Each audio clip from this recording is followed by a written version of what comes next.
يا أحبابي أخذتنا الدنيا وأخذتنا الجوالات والآيبادات واللابتوبات والجروبات والاجتماعات والطلعات. وش رأيكم يوم عرفة لغير الحاج؟ ما رأيكم أن نخلو بالله؟ صلي الفجر جماعة أيها الرجل، ثم بعد أن تصلي جماعة وجوبا تمكث في المسجد. المرأة تصلي في بيتها تمكث في مصلاها، البنت امكثي في المصلى. ترتفع الشمس ساعة ونص، ساعة وربع، ارتفعت الشمس تصلي ركعتين، وفي هذه الأثناء دعاء وتلاوة وتكبير وتهليل وحمد.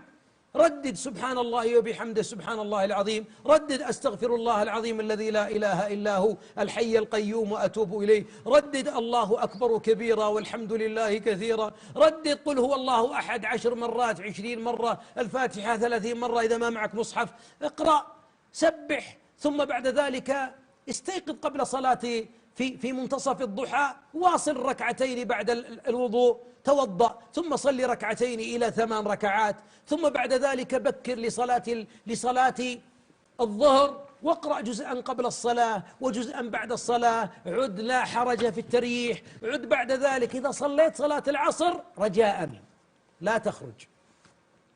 لا تخرج عشية عرفة.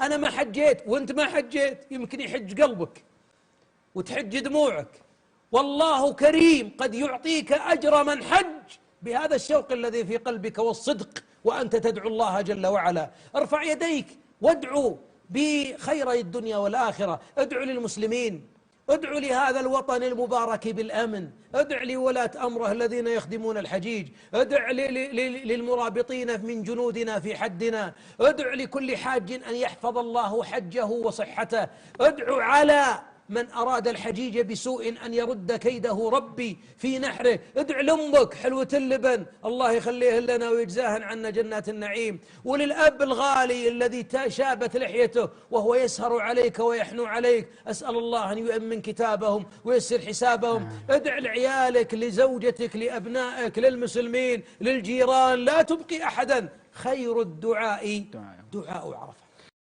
شبكة المجد، القنوات الآمنة للأسرة.